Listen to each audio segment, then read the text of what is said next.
Hello વેને જૂના BCom ના વિદ્યાર્થી મિત્રો, કેમ છો આપ? સૌ મજામાં છો? ચાણક્ય કોમર્સ ક્લાસીસમાં આપનું સ્વાગત છે. હું છું કૃણાલ સર. આપણે જોવાના છે હવે એસવાય બીકોમ સેમ 3 નું અકાઉન્ટ.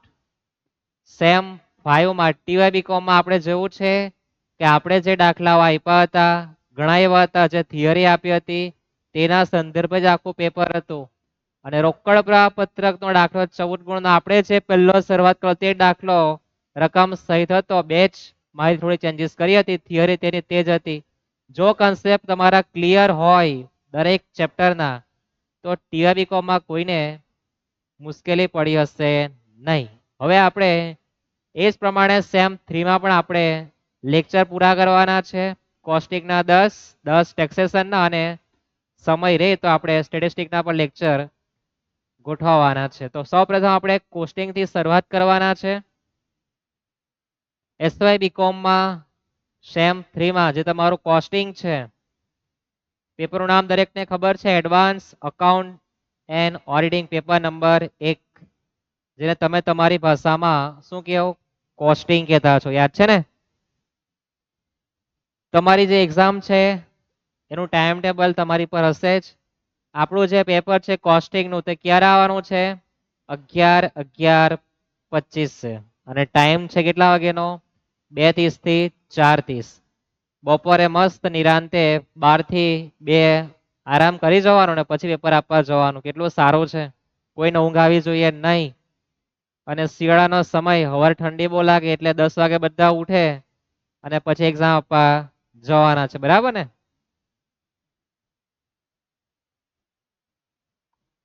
તો આપણું જે કોસ્ટિંગ છે એમાં કયા કયા ચેપ્ટરો છે? તો પડતરના હિસાબો, માલ સામાનના હિસાબો, ટોટલ 7 ચેપ્ટર છે. આપણે એકમ પડતરથી મુહૂર્ત કરવાના છે.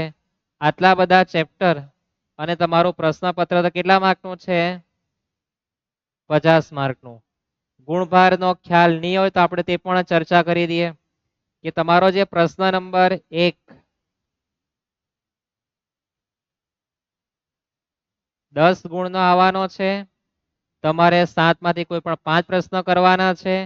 એ ટૂંકા દાખલા હતા 2 માર્કના. તો એમાં 1 થી 7 માં 1-2 થિયરી હોઈ શકે, અથવા 7.5 દાખલા પણ હોઈ શકે.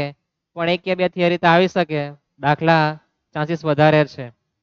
એટલે થિયરી 1-2 હોઈ શકે, અને બહુ સારો માણસ હોય તમને દાખલા જ પૂછવાનો છે. તો દરેક ચેપ્ટરમાં તમને દાખલા પૂછવાના છે. થિયરીના ચેપ્ટર કયા છે અને દાખલાના કયા, એ તમારે વિચારવાનું. આપણે તો એકમ પડતરથી શરૂઆત કરવાના છે. જેનો દાખલો પ્રશ્ન નંબર 2 અથવા તો પ્રશ્ન નંબર 3 માં 14 ગુણનો એક દાખલો રહેવાનો છે. કેટલા ગુણનો? 14 ગુણનો ફરજિયાત પણ રહેવાનો છે. બાકીના જે ચેપ્ટર છે એના દાખલા કેવી રીતના પૂછે એ પણ આપણે ચર્ચા કરીશું. હમણાં આપણે એકમ પડતરથી શુભ મુહૂર્ત કરવાના છે. તો એ પ્રશ્ન નંબર 2 કે 3 માં 14 માર્કનો દાખલો રહેવાનો છે. બાકીના ચેપ્ટર દાખલાના જ છે. માલ સામાન 2 છે, પ્રત્યક્ષ મજૂરી, પરોક્ષ ખર્ચના હિસાબો, પણ એના દાખલા 7-7 માર્કના પણ આવે છે. ઘણી વખત 14 માર્કનો બી આવી શકે. એટલે એની સંભાવના આપણે પછી રાખીએ. આપણે પહેલી ઈચ્છા કે દરેકના 14 માર્ક ઉપર, 18 માર્ક ઉપર, હા પાસ 18 માર્ક જોઈએ ને, 18 માર્ક ઉપર માર્ક આવવા જોઈએ.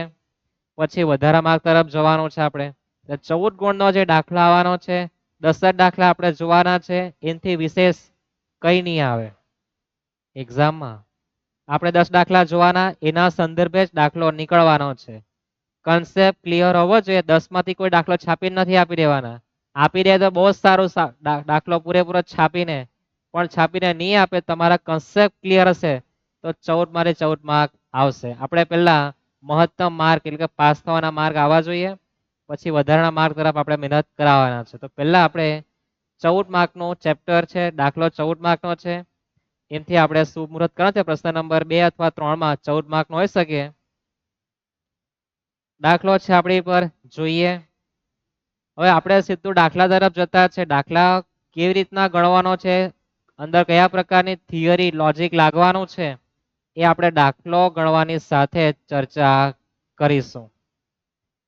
રકમ વાંચવાનું, નમામી દેવી નર્મદે. રકમ વાંચવી પહેલા તો, અને ત્યાર પછી તમારે દાખલો ગણવા જવાનું. ઘણી વખત સૂચના આપી છે કે પહેલા તમે રકમ વાંચો, કયા ચેપ્ટરનો દાખલો છે, શું ગણવાનું છે. 10 મિનિટનો સમય લો રકમ વાંચવા માટે અને પછી ગણવા જાઓ, તો તમારા બધા જ કન્સેપ્ટ ક્લિયર થઈ શકે. જો તમારા કન્સેપ્ટ જ ક્લિયર નહીં હોય, તમે દાખલો ગણી શકવા નથી, તમે ગણો તો ખોટો જાય એની સંભાવના 99.99% થઈ જવાની છે, 1% નહીં. કેટલા? 99.99%. રકમ વાંચો, તો છેલ્લે તમને સૂચના આપી તૈયાર કરો 17-18 નું એકમ દીઠ અને કુલ રકમ વાળું પડતરનું પત્રક. શું બનાવવાનું છે? પડતરનું પત્રક. અને 18-19 માટે એકમ દીઠ અને કુલ રકમ દર્શાવતું અંદાજિત પડતરનું પત્રક આપણે બનાવવાનું છે. તો શું ગણવાનું છે એ પહેલા ક્લિયર થવું જોઈએ. તો પડતરનું પત્રક બનાવવા 17-18 માટે તો આપણે સૌપ્રથમ પડતરના પત્રકનો નમૂનો તૈયાર કરી દઈએ.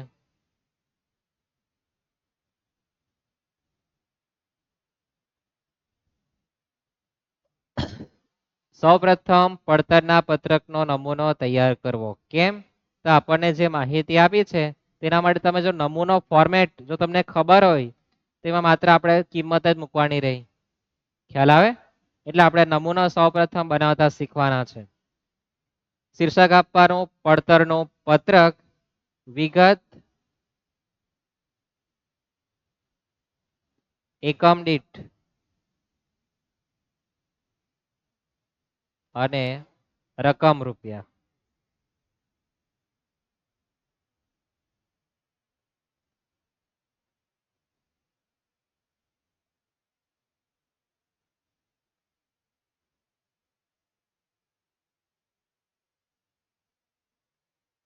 માણસ સીધો તો લીટી સીધી આવે, અને જો વાંકો ચૂકો હોય તો લીટી વાંકી ચૂકી આવવાની છે. એ પણ તમને ખબર હોવી જોઈએ. હવે આપણે નમૂના લખવાના છે. થોડીક લીટી મારી વાંકી છે, થોડું વાંકો ચૂકો છું જ. યાદ રાખો, જે માણસ વાંકો ચૂકો હોય, તમે તો ચાણક્યની વ્યાખ્યા સાંભળી હશે ને, કીધું છે એને એક વાક્ય રચના. તમે એને વ્યાખ્યા કે અર્થ કે જે કહેવતે કે જો જંગલમાં પવન ફૂંકાય તો સૌથી વધારે પેલું સીધું લાકડું જે હોય, સીધું ઝાડવું, એનું લાકડું થઈ જાય ને. સીધું વૃક્ષ હોય, પવન આવે, ઝાડવું ભાંગી જાય, પણ જે વાંકું ચૂકું ગયું હોય ટકી રહે. એટલે સીધી બહુ જરૂરત નથી, વાંકું ચૂકું રહેવું જીવનમાં અતિ મહત્વનું છે. ટકી રહેવું હોય તો, ને નહીં ટકવું હોય તો સીધું રહેવાનું. સીધાને પહેલા કાપવામાં આવે. તો પડતરના પત્રકનો નમૂના આપણે તૈયાર કરવાના છે. સૌપ્રથમ ક્યારથી મુહૂર્ત કરો, તો સૌપ્રથમ લખવાનું માલ સામાન, મજૂરી પ્લસ પ્રત્યક્ષ ખર્ચા.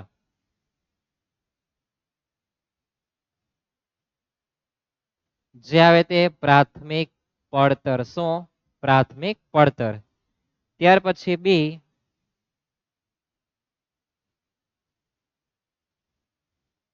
કારખાના પરોક્ષ ખર્ચ.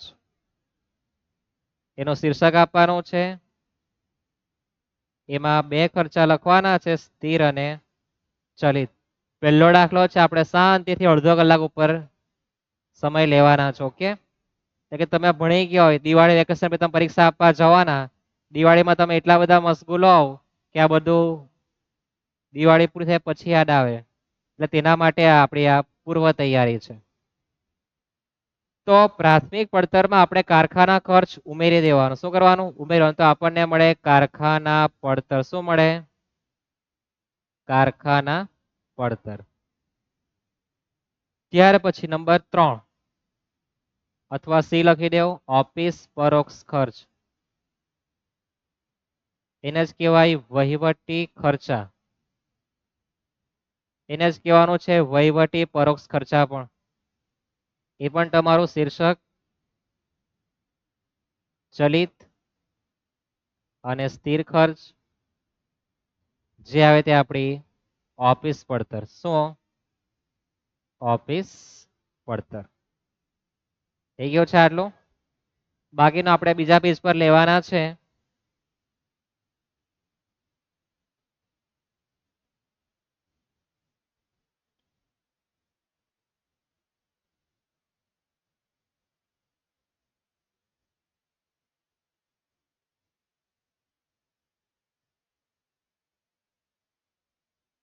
તમારી પર આ રીતના પત્રક કન્ટિન્યુ છે. આપણી ઓફિસ પડતર આવી ગઈ છે. ત્યાર પછી તેમાં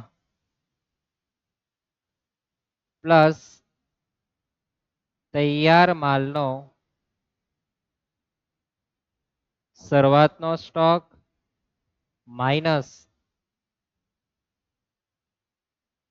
તૈયાર માલનો આખરનો સ્ટોક, જે આવે તે વેચેલ માલની પડતર, જેને આપણે ઉત્પાદન પડતર પણ કહીએ છીએ. ત્યાર પછી ડબ્બાનો ડી, વેચાણ વિતરણ ખર્ચ.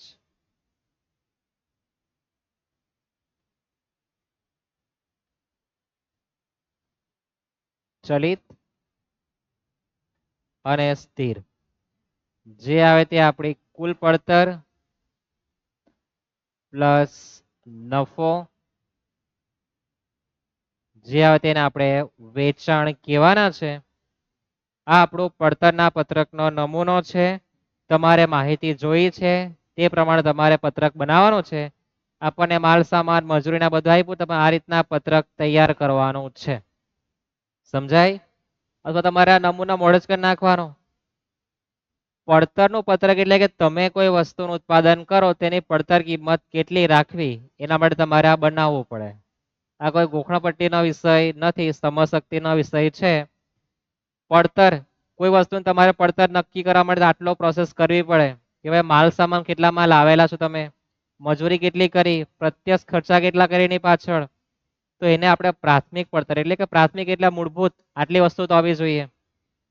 એટલે આપણો કાચો માલ થઈ ગયો, એને આપણે કારખાનામાં નાખીએ એટલે કારખાના ખર્ચા એડ થવાના, એટલે 100 નું કારખાના પડતર. તો કારખાનામાં જે ખર્ચા થાય ચલિત ને સ્થિર.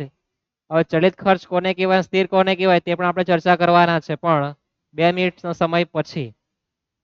કારખાનામાં પ્રોસેસ થાય પછી ઓફિસમાં નક્કી કરવામાં આવે કે ભાઈ માલ સામાન મારે કાં વેચવાનો છે, કોને રાખવાનો છે, એટલે ઓફિસ પરોક્ષ ખર્ચા એમાં ચલિત ને સ્થિર.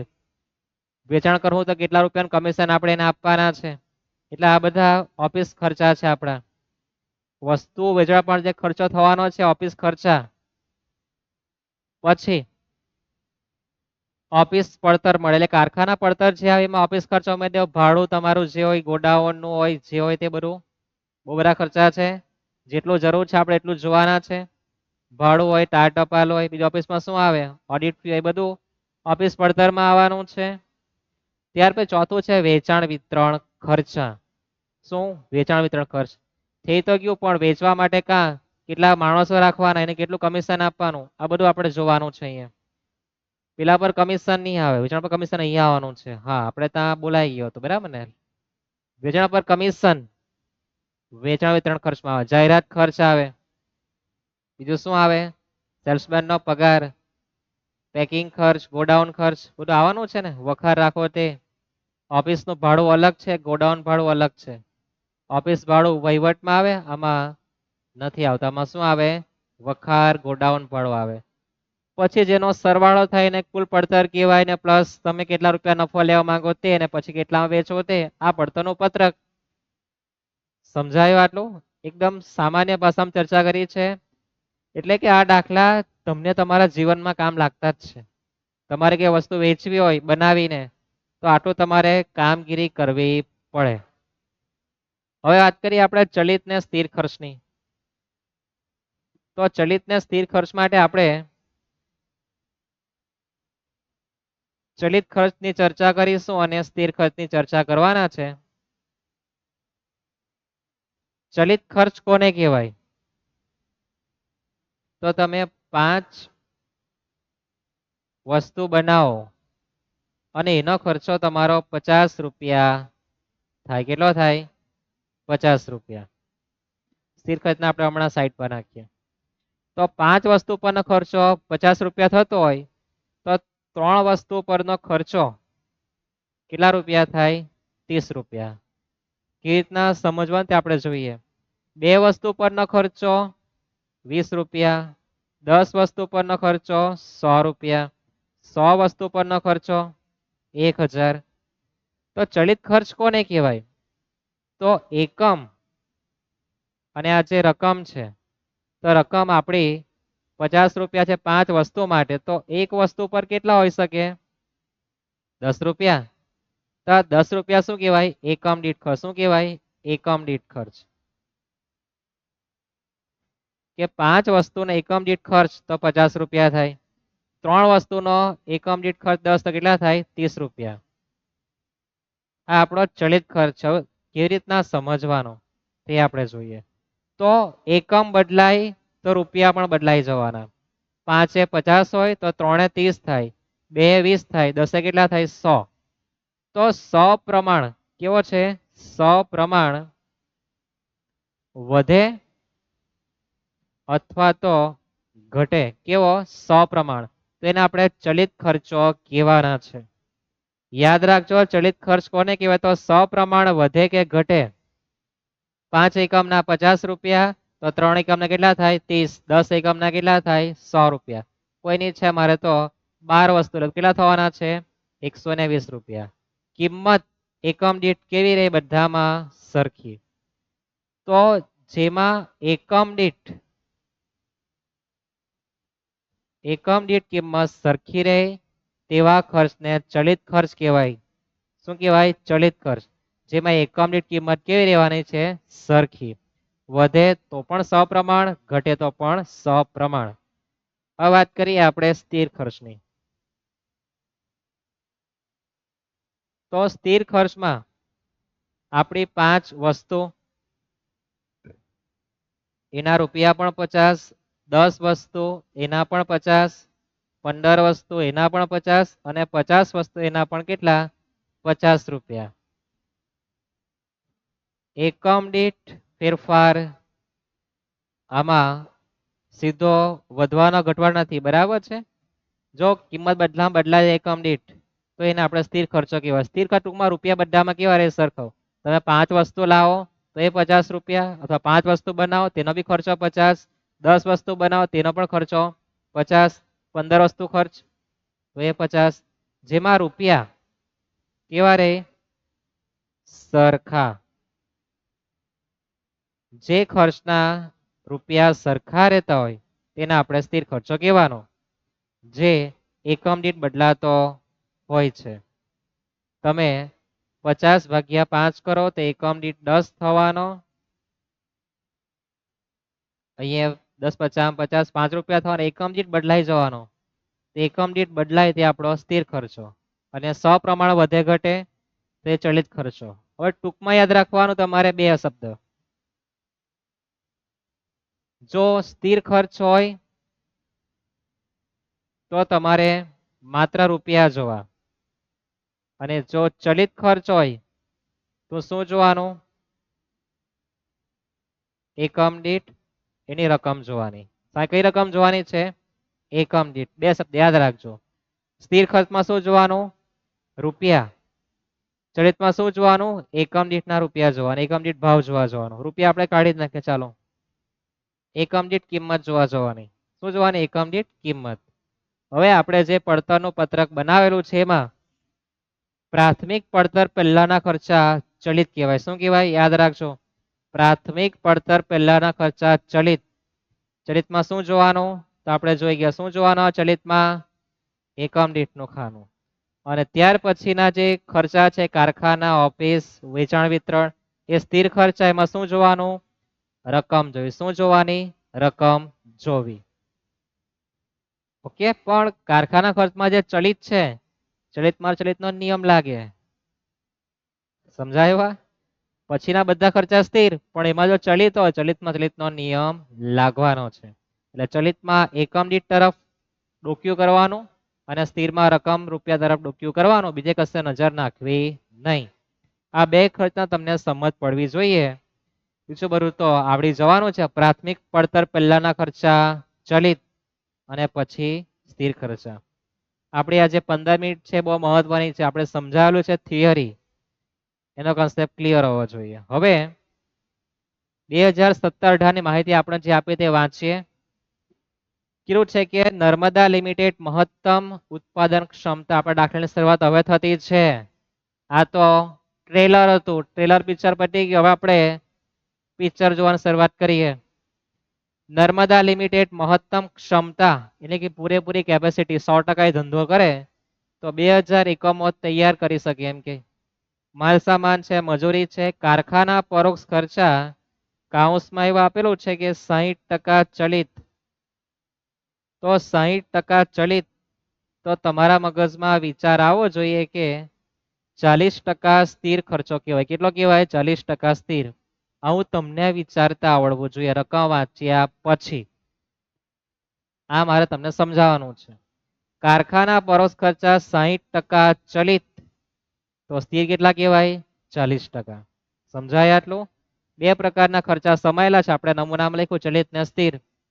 કેટલાક બદલાયા કરે એકમ, કેટલાક બદલાતા નથી. બે જ ખર્ચા આવે.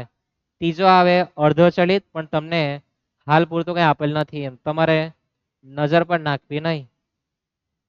ઓફિસ પરોક્ષ ખર્ચમાં જો તો 60% સ્થિર, તો 40% શું હશે? ચલિત. તમારું વિચારસરણી આટલી હોવી જોઈએ. વેચાણ પર કમિશન, તો વેચાણ પર કમિશન એ વેચાણ વિતરણનો ખર્ચો છે. કોનો ખર્ચો છે? વેચાણ વિતરણ. કમિશન કેવો ખર્ચો કહેવાય? ચલિત. કેવો કહેવાય? ચલિત ખર્ચો.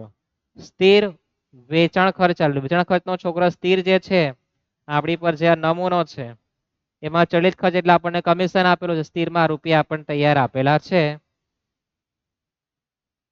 આગળ જોઈએ તો વેચાણ કિંમત એકમ દીઠ આટલા રૂપિયા આપી દીધી. એકમ દીઠના ખાનામાં તમને વેચાણ કિંમત આપી દીધી છે. શું આપી દીધી છે? વેચાણ કિંમત.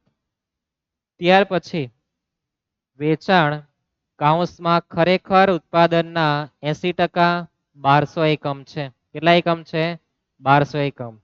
જો તમે દાખલા લેક્ચર જોતા હો અને ભગાઈને જોતા હોય તો બિલકુલ મજા નહીં આવે. થોડો સમય આપવાનો, 2 કલાક થાય પણ તમારા બધા કન્સેપ્ટ ક્લિયર હશે.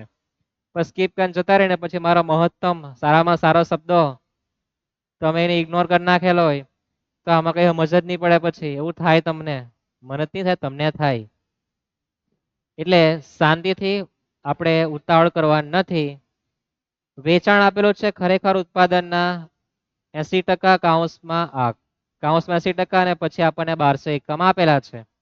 પછી આપણને 18-19 નો અંદાજ આપેલો છે. આપણે સૌપ્રથમ 17-18 માટે પડતરનું પત્રક બનાવવાના છે અને પછી 18-19 નું. તો 18-19 માં તારા હમણાં નજર નાખવી નહીં ભાઈ, તું પછી આવ. પહેલા આપણે 17-18 નું પિક્ચર પૂરું કરીએ. રકમ કેટલી વાંચવી? તો પડતરના પત્રકની રકમ પહેલા જોવાની, પછી અંદાજની રકમ પછી જોવા જવાની. પહેલા ઉપરનું પિક્ચર પૂરું કરવાનું. ખ્યાલ આવે? આટલું વાંચવાનું.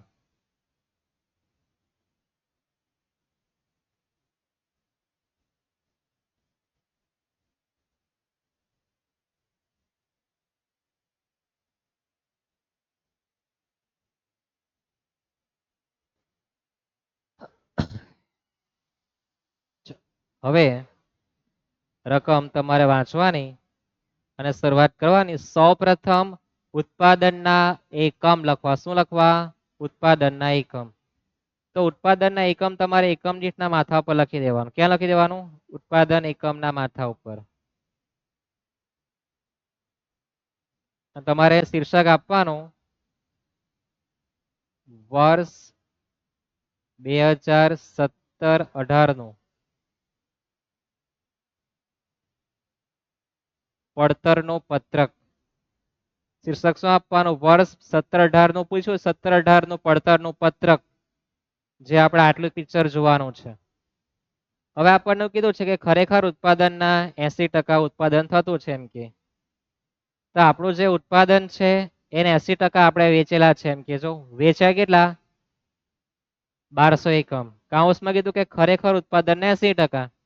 તો મારું ખરેખર ઉત્પાદન છે કેટલું? તો ખરેખર ઉત્પાદન તમને જો જોઈએ તો 1200 એકમ છે ભાગ્યા 80% કરી દો. સિમ્પલ, પોતાના ભાગ્યા કરે. 1200 ભાગ્યા 80% કરો તો તમારું ખરેખર ઉત્પાદન એ 1500 એકમ હોવાનું છે. કેટલા એકમ હશે? 1500 એકમ. જે તમારે એકમ દીઠના માથા પર લખવાનું. કેટલા એકમ છે? 1500 એકમ. દરેકને દેખાવા જોઈએ. કેટલા એકમ છે? 1500 એકમ. દેખાય છે? તો આપણા 1500 એકમ હશે, જેમાંથી આપણે 80% વેચે તો 1500 ગુણ્યા 80% કરીશું. આવે ને 1200, જે 1200 આપણે વેચેલા છે. તો 1500 એકમ મેં બનાવવાનો છું, એમાંથી 1200 વેચવાના, તો 300 એકમ મારા ઘરે પડી રહેવાના. એને કહેવાય તૈયાર માલના અખરનો સ્ટોક. શું કહેવાય એને? તૈયાર માલના અખરનો સ્ટોક. થિયરી છે, થોડી નોટમાં લખતું જવાનું. દાખલામાં ત્યારે બધું આવવાનું જ છે, બરાબર છે. પણ આ 300 એકમ છે ની વેચાય, તે આપણે માટે તૈયાર માલના અખરનો સ્ટોક કહેવાય. એ તો આપણે જોશું, બરાબર. પણ સૌપ્રથમ તમારે ઉત્પાદનના એકમ શોધવાના. ક્યાંથી મળે? તો વેચાણના એકમ કેટલા આપેલા છે? 1200. એટલે વેચા તે 1200 છે, ઉત્પાદનના બી એટલા જ આવવા છે. પણ આપણને કીધું છે કે ખરેખર ઉત્પાદનના ખાલી 80% જ. એટલે મેં જે વેચા છે એ મારતા જે ઉત્પાદન થયું એને 80% જ છે. તો 1200 ભાગ્યા 80% કરો તો મેં ઘરે કેટલા ઉત્પાદન કરેલા હશે? 1500 એકમ ઉત્પાદન કર્યું હશે. તો મારા આટલા એકમ આવ્યા.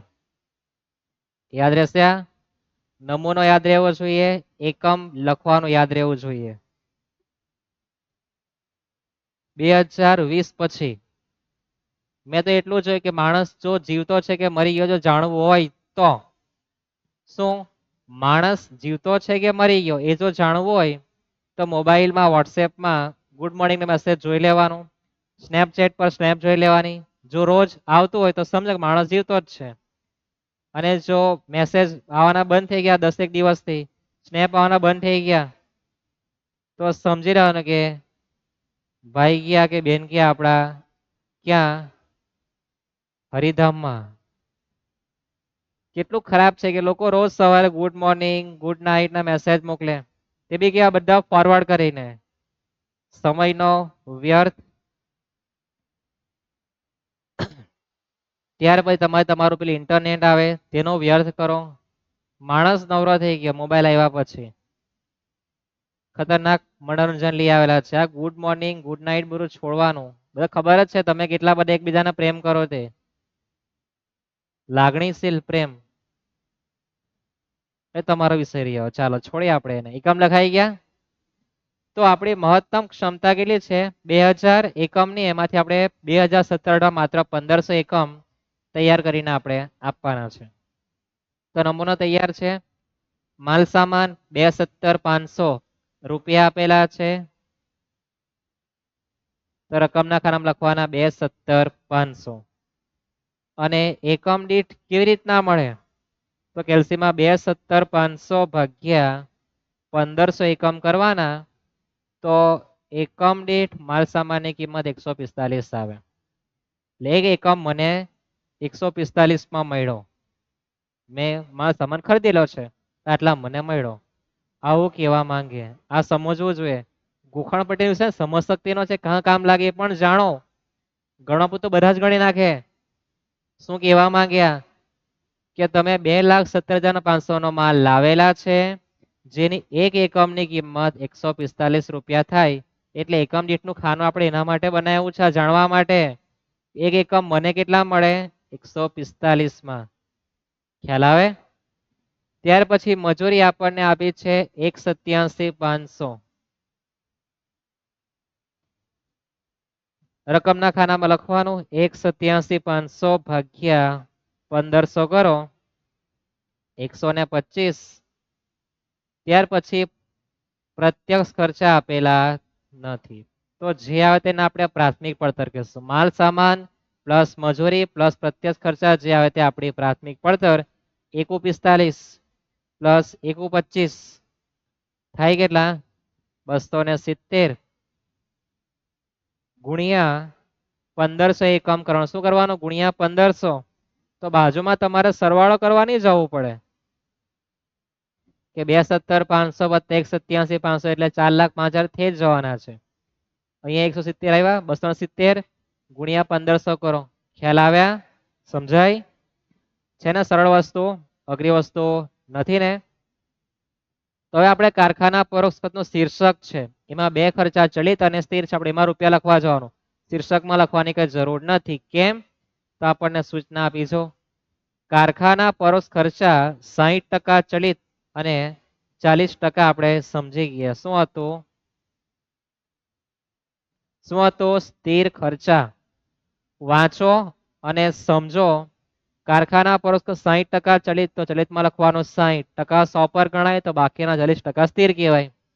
1,50,000 ના 60% કરો તો 15 છંગ 90, 90,000 રૂપિયા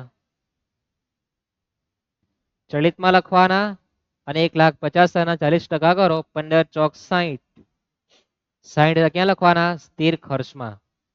ખ્યાલ આવ્યા? સમજ પડી મારી વાતમાં? 1,50 ગુણ્યા 60% એટલે 90,000. આ રૂપિયા છે એટલે રૂપિયાના ખાનામાં લખેલું છે. એકમ દીઠ આપતે એકમ દીઠના ખાનામાં લખતે એ પણ જોવાનું. આ શું છે? રૂપિયા, તો રૂપિયામાં છાપવા જવાનું. થઈ ગયું આટલું? જઈએ આગળ. 90,000 ભાગ્યા 1500 કરો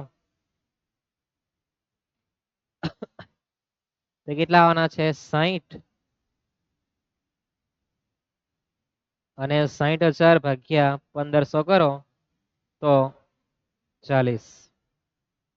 અથવા તમારી પર લોજિક હોય તો 1,50,000 ભાગ્યા 1500 એટલે કેટલા આવે? 100 રૂપિયા આવે કે 10 રૂપિયા? કેટલા આવે? 10 રૂપિયા, 100 રૂપિયા આવે ને. તો તમારે આ 100 ના છૂટા છેડા કરેલા છે 60 અને 40. નહીં સમજાય? છોડ દે, વાંધો નહીં. 1,50,000 ના 60% એટલે 90,000, 90,000 ભાગ્યા 1500 એટલે કેટલા? 60. પહેલો દાખલો છે, આપણે બહુ ભેજું ખાતા નથી. હવે કારખાના પડતર કોને કહેવાય? તો પ્રાથમિક પડતર 270, એમાં 60 વત્તા 40 કારખાના ખર્ચા બંને શું કરી દેવાના? ઉમેરી દેવાનું. શું કરવાનું છે? ઉમેરો કરવાનો, એટલે કે પ્લસ કરી દેવાનું. પ્રાથમિક પડતર વત્તા ઉમેરો શું? કારખાના ખર્ચ. તો શું મળે આપણને? કારખાના પડતર 370. કેટલા? 370. 370 ગુણ્યા 1500 કરો તો 5,55,000.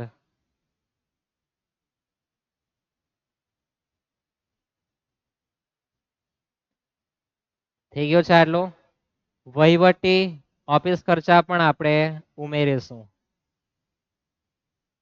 શું કરવાના? એ પણ ઉમેરવાના. જે મળે તેને શું કહેશું આપણે? ઓફિસ પડતર. ઓફિસ પરોક્ષ ખર્ચમાં પણ લખવું ચલિત ને સ્થિર. શું કીધું છે? તો ઓફિસ પરોક્ષ ખર્ચમાં આપણને સૂચના આપી કે ભાઈ 60% સ્થિર છે, તેનો મતલબ કે 40% શું કહેવાય? ચલિત. તો ચલિત 40% છે અને સ્થિર કેવા છે? 60% છે. તો 1,35,000 આપણી પર રૂપિયા આપેલા છે. તો 1,35,000 ગુણ્યા 40% ચલિત 54,000.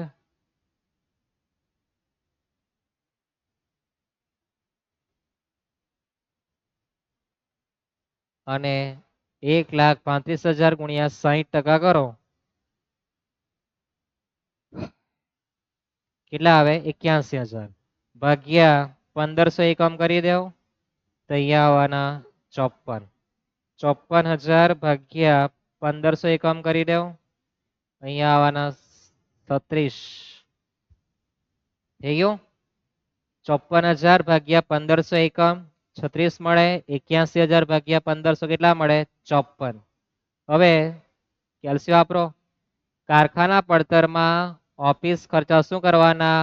ઉમેરવાના. 370 વત્તા 36 વત્તા 54 460 ગુણ્યા 1500 એકમ કરી દેવ 6,90,000. અથવા તો કોઈની ઈચ્છા થતી કે ભાઈ મારે તો 5,55,000 પ્લસ 54,000 પ્લસ 81,000, તો એ 690 જ આવે. કોઈને પેટમાં દુખતું કે ભાઈ ખોટું લાગતું હોય ગણી જો તો કરી શકે. બરાબર છે. કેટલા એવા? 460. આપણે શું આવી? ઓફિસ પડતર એમાં તૈયાર માલનો શરૂઆતનો સ્ટોક અને છેવટનો સ્ટોકમાં એની કોઈ એકમ દીઠ કિંમત નહીં આવે. આપણે જે ઘરમાં સ્ટોક રાખી મૂકીએ એની કોઈ કિંમત આવતી નથી. યાદ રાખજો, તૈયાર માલ નો શરૂઆતનો અને છેવટના સ્ટોકમાં એકમ દીઠ કિંમત નહીં આવે. આપણે જે એકમ દીઠ કિંમત લાવેલા છે કેટલી 460, તે જ આપણી વેચેલ માલની કિંમત પણ રહેવાની છે. કેટલી? 460. સમજાય? ઓફિસ પડતર, શું? ઓફિસ પડતર, પઠાણ નહીં, ઓફિસ પડતર છે જે 460 આવી તે જ લખવાની. તૈયાર માલના શરૂઆતનો સ્ટોકમાં એકમ આવતા એકમ દીઠ કિંમત આવતી નથી. હવે જે શીખવાનું છે તે આપણને સૂચના આપી છે છેલ્લું વાક્ય કે ખરેખર ઉત્પાદન 80% 1200 એકમ, એટલે કે આપણે વેચવાના માત્ર 1200 એકમ જ છે. કેટલા એકમ વેચવાના છે? માત્ર 1200 એકમ. એટલે વેચેલ માલની પડતર હવે જે આપણે એકમ લખ્યા છે કેટલા લખેલા છે?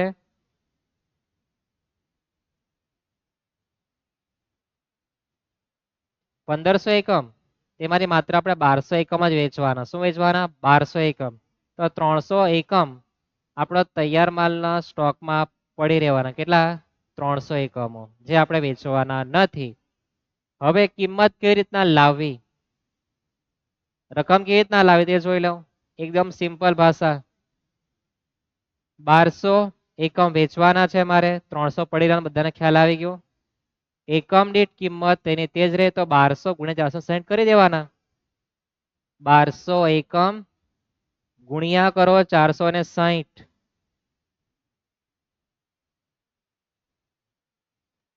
તો 5,52,000 રૂપિયા આવશે. કોનો ગુણાકાર કર્યો છે? 460 અને 1200 એકમ. કેમ 1200 એકમ?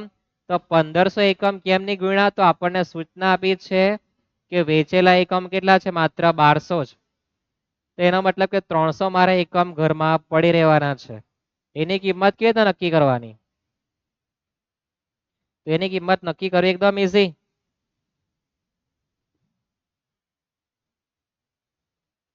આપણી પર 6,90,000, કેલ્સીમાં લખો 6,90,000. શું છે? ઓફિસ પડતર. એ ઓફિસ પડતરમાં આપણે તૈયાર માલનો શરૂઆતનો સ્ટોક પ્લસ કરવાનો, છેવટનો સ્ટોક માઇનસ કરવાનો, તો આપણને 552 મળે. આવું આપણને સમજાય. તો 690 માંથી બાદ કરી દો 552, તો 1,38,000 નો આપણો શું હશે? આખરનો સ્ટોક. આટલા રૂપિયાનો સ્ટોક આપણે મૂકી રાખવાના છે. ભાગ્યા કરી દો 300 એકમ, તો 460 આવી ગયા. આવે ને 460? તમે ગણી શકો છો. એ એકમ દીઠ કિંમત આપણે હવે રાખી મૂકવાની છે. કેટલાનું? થઈ ગયું? ઈઝી વસ્તુ છે. સમજાઈ ગયું? 300 એકમ નથી વેચતા એને એકમ દીઠના ખાનામાં ડેશ. રૂપિયા કેવી રીતના આવ્યા? કેવી રીતના આવ્યા? 6,90,000 માઇનસ કેટલા કર્યા? 552. 552 કાઠી આવ્યા સાહેબ? તો એકમ દીઠ તો તેનું તે જ છે, બધાને ખ્યાલ આવી ગયો. એકમ કેટલા વેચા છે? 1200 એકમ. કેટલા? 1200. તો 1200 ગુણ્યા કેટલા કરે? 460. 300 એકમ તમે ઘરમાં મૂકી રાખવાના, વેચતો નથી. એટલે 1200 એકમ પર હવે પછી આપણે બધો ધંધો કોના પર કરવાનો? 1200 એકમ પર. કોના પર? 1200 એકમ. 300 આપણા ઘરમાં પડી રહેવાના છે. હવે આપણે વેચાણ વિતરણ ખર્ચ જોઈએ. એમાં વેચાણ પર કમિશન. કમિશન એટલે ચલિત ખર્ચો કહેવાય. શું? કમિશન એ ચલિત ખર્ચો કહેવાય. વેચાણ બદલાય તો રૂપિયા બદલાઈ જવાના કમિશન, એટલે બદલાય તે વખતને શું કહેવાય?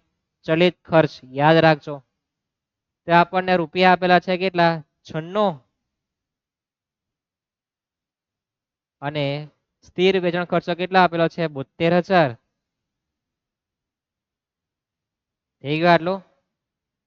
હવે તો 96,000 ભાગ્યા કેટલા એકમ કરવાના? 1200.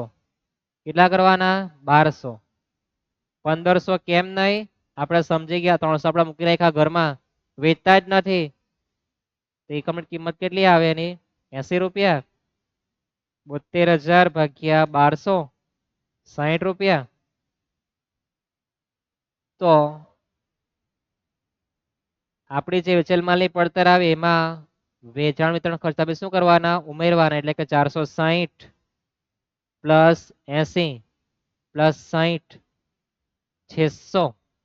તો આપણી કુલ પડતર 600 આવે.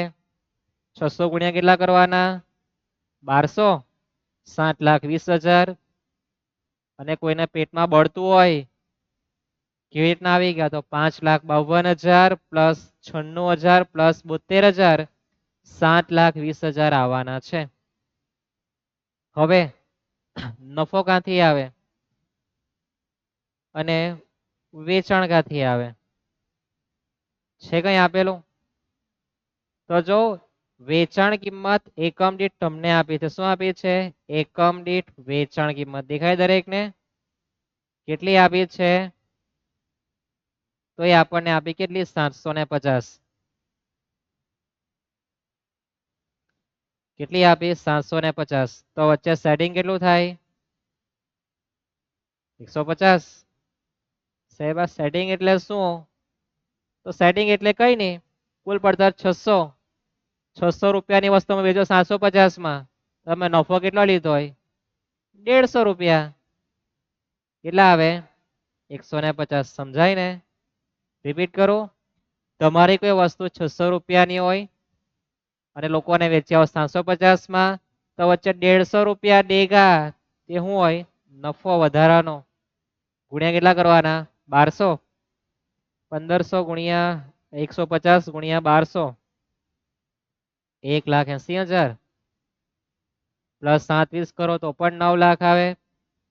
અથવા તો 750 ગુણ્યા કરો 1200 તો પણ 9 લાખ જ આવવાના છે. દેખાય દરેકને? તમારી કેલ્સીમાં પણ છે ને?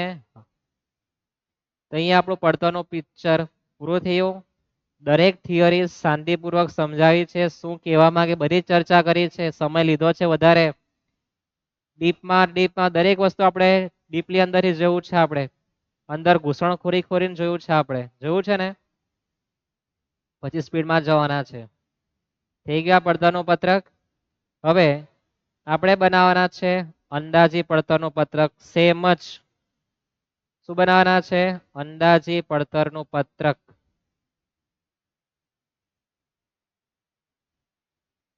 અંદાજિત પડતરનું પત્રક. વિગત એકમ દીઠ રકમ પૂરેપૂરો નમૂનો તમારે કોપી પેસ્ટ કરી દેવાનો. થઈ ગયો છે? લખવાનું.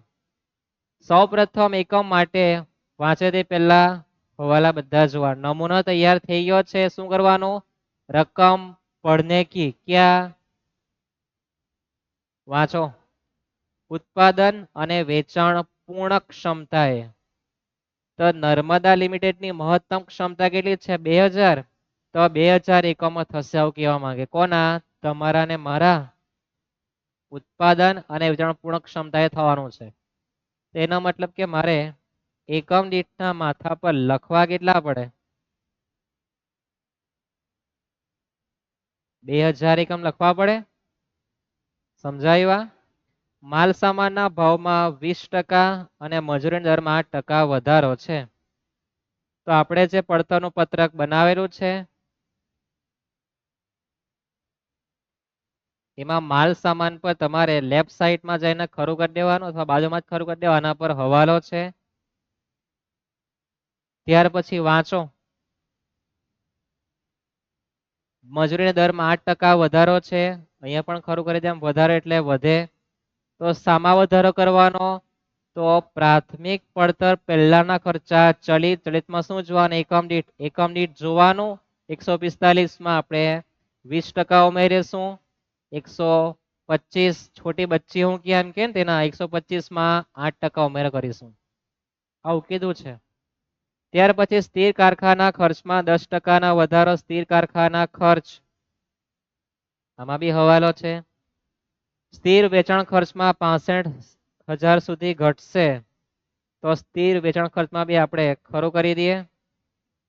સ્થિર વેચાણ વિતરણ ખર્ચ અને નફાનો દર પાછલા વર્ષ જેવો જ રહે એ આપણે છેલ્લે સમજીશું. હવે અંદાજે પડતરનું પત્રક બનાવતી વખતે એ કાળજી રાખવાનું કે પડતરનું પત્રક જોવાનું અને એનામાં જે પણ હવાલા આપે તેમાં વધારો ઘટાડો સુધારો વધારો કરીને આપણે બનાવવાનું છે. સમજાયું?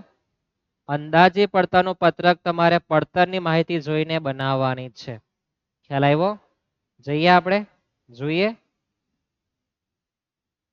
તો સૌપ્રથમ એકમ લખવાના. કેટલા એકમ છે? 2000. હવે માલ સામાન. તો માલ સામાન લખતી વખત તમારે પહેલા અહીંયા જોવાનું કે ખરું કર્યું છે કે કેમ. ખરું કર્યું છે. શું છે? માલ સામાનના ભાવમાં 20% અને મજૂરીમાં 8% વધે. પ્રાથમિક પડતર પહેલાના કેવા ખર્ચા કહેવાય? ચલિત. ચલિતમાં શું જોવાનું આવે મારે? એકમ દીઠ. શું જોવાનું આવે? એકમ દીઠ. કેટલા છે? 145. તો મારે ઘરમાં લખવાના અહીંયા 145 પ્લસ કેટલા ટકા વધે? 20%. રૂપિયા કેમ નહીં લીધા? તો પ્રાથમિક પડતર પહેલાના ખર્ચા કેવા છે? ચલિત. ચલિતમાં શું જોવાનું? એકમ દીઠ. ખ્યાલ આવે? તો 145 વત્તા 20% કરો 174 કે 74 ગુણ્યા 2000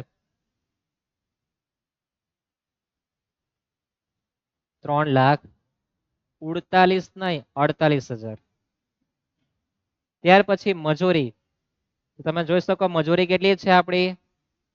125. શું જોવાનું? ચલિતમાં એકમ દીઠ. પ્રાથમિક પડતર પહેલાના ખર્ચા કેવા કહેવાય? ચલિત. ચલિતમાં શું જોવાનું?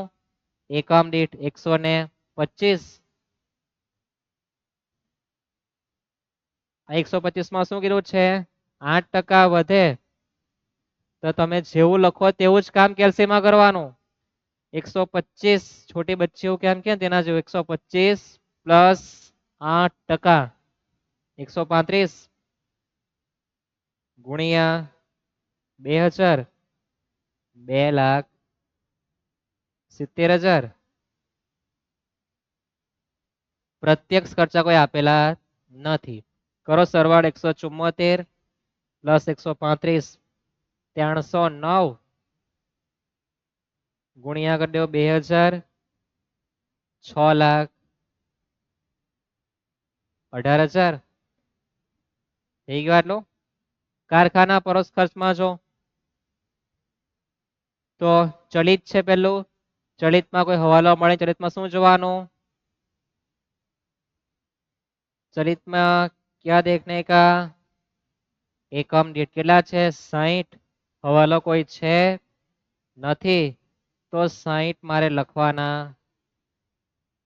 ડાયરેક્ટ.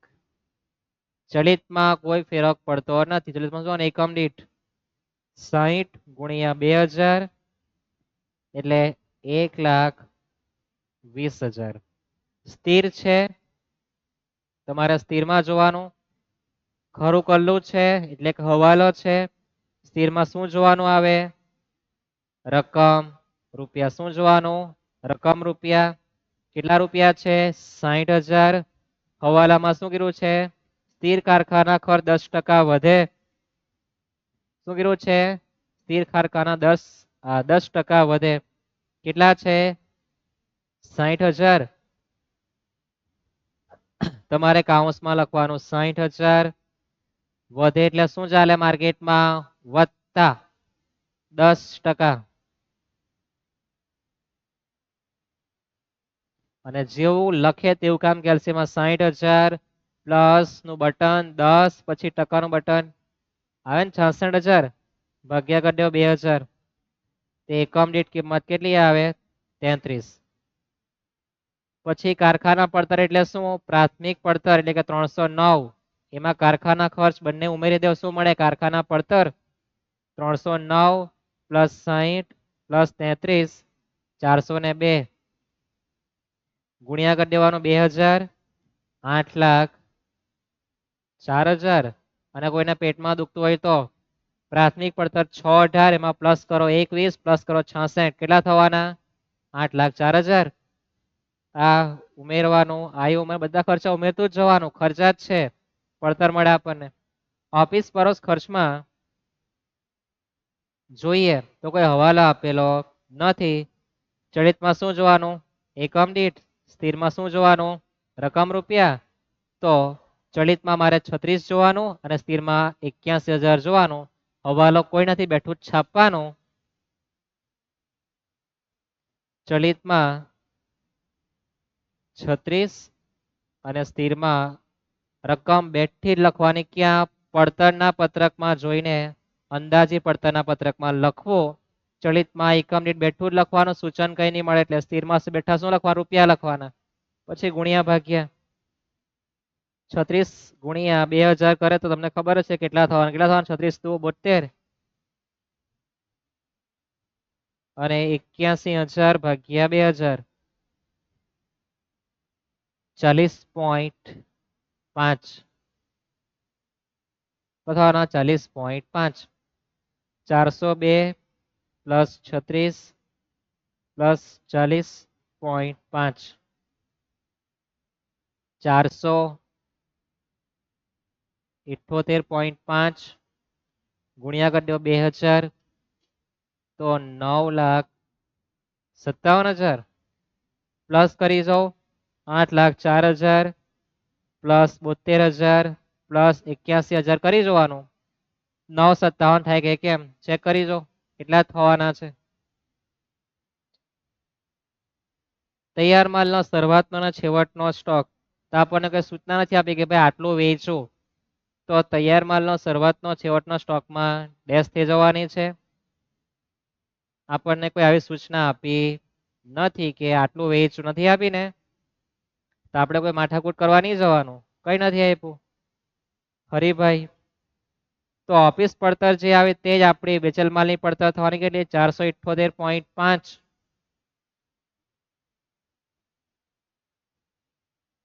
અને જે રૂપિયા છે કેટલા? 957.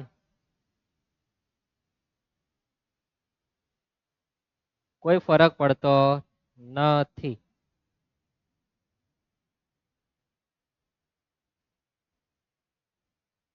વેચાણ વિતરણ ખર્ચમાં જોઈએ આપણે કોઈ હવાલો છે કે કેમ? ક્યાં જોવાનું? પડતરના પત્રકમાં.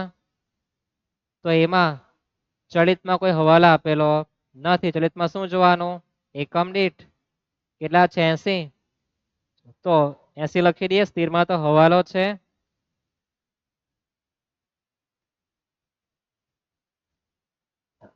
ગુણ્યા પછી કરી દઈએ. સ્થિરમાં જો શું કર્યું છે હવાલો? તો સ્થિરમાં 60 કે 72 જોવાના. સ્થિરમાં જોવાનું રકમ રૂપિયા. તો કેટલા રૂપિયા છે? 1,80,000 કે 72,000. વેચાણ વિતરણ ખર્ચમાં શું છે? રૂપિયા કેટલા? 72,000. તો 72,000 લખવાનું કાઉન્સમાં.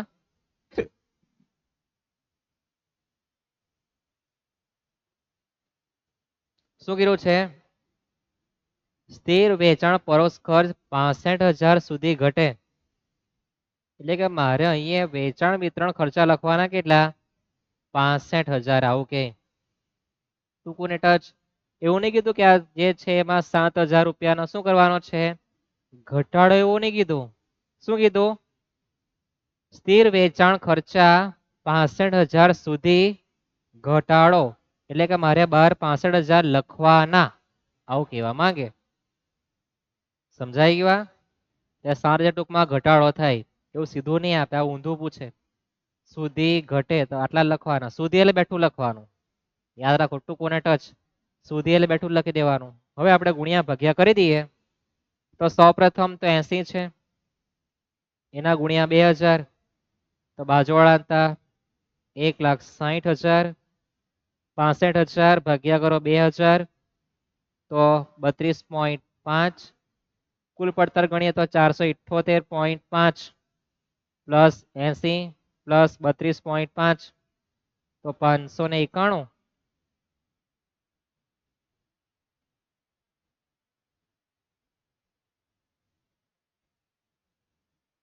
ગુણ્યા કરી દો 2,000. 11,82,000. હવે સૂચના એવી આપી નફા માટે શું કર્યું? બાકી રાખેલો આપણે નફાનો દર પાછલા વર્ષ જેટલો જ રહેશે. તો પાછલા વર્ષે નફો કેટલો થયેલો? તો બે રીતના ગણી શકાય, સ્માર્ટનેસ અને ગોખણપટ્ટી. ગોખણપટ્ટી વાળો શું કરે? પદ મૂકે. શું પદ મૂકે? 650 150, 600 એ 150, તો 591 એ કેટલા આવું પદ મૂકે. એ બહુ સારું નહીં કહેવાય?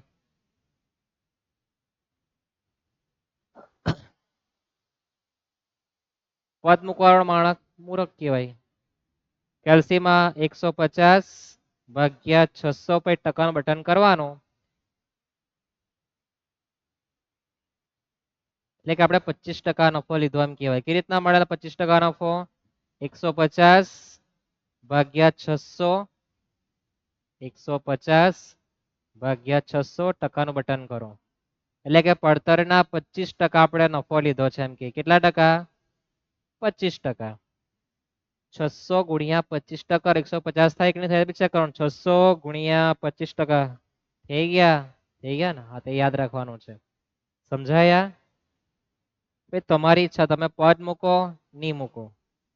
તો આપણી પર છે નફાનો દર ગત વર્ષ જેટલો જાળવી રાખવા કીધો છે, તો 591 ગુણ્યા 25% કરો તો 147.75 ગુણ્યા 2000 કરી દેવ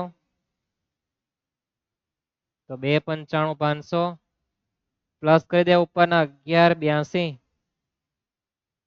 તો 14,77,500 ભાગ્યા 2000 કરી દેવ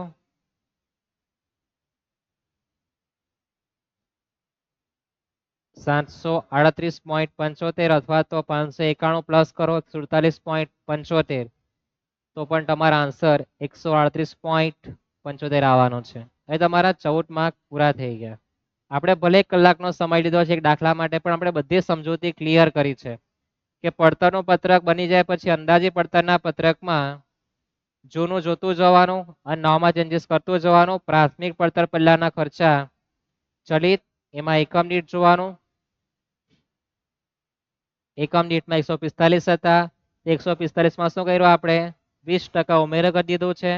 મજૂરીમાં 8% ઉમેરો કર્યો છે. ચલિત એટલે એકમ દીઠ જોવાનું છે. સ્થિરમાં રકમ રૂપિયા જોઈએ આપણે, અને જ્યાં હવાલો આવ્યો ત્યાં આપણે સુધારા વધારા કર્યા છે. સ્થિર કારખાના ખર્ચમાં 10%નો વધારો રૂપિયામાં ઉમેરી દેવાનું. વેચાણ ખર્ચો 65,000 સુધી ઘટી ગયો, તો આપણે એમાં લેખા કેટલા? 65,000 લખી દીધું છે. ચલિતમાં એકમ બેઠું લખવાનું, સ્થિરમાં રૂપિયા લખીને પછી ગુણ્યા ભાગ્યા કરી દેવાનું. આ રીતના ગણવાનું છે. તો આપણો પહેલો દાખલો છે. શાંતિપૂર્વક સમજ બધી થઈ છે. એક્ઝામમાં બેઠો કોઈ દાખલો આવતો નથી. તમે તમારી સમજશક્તિ સાથે જાઓ, દરેક વસ્તુના કન્સેપ્ટ ક્લિયર કરો, તમારો દાખલો 100% સાચો જવાનો છે.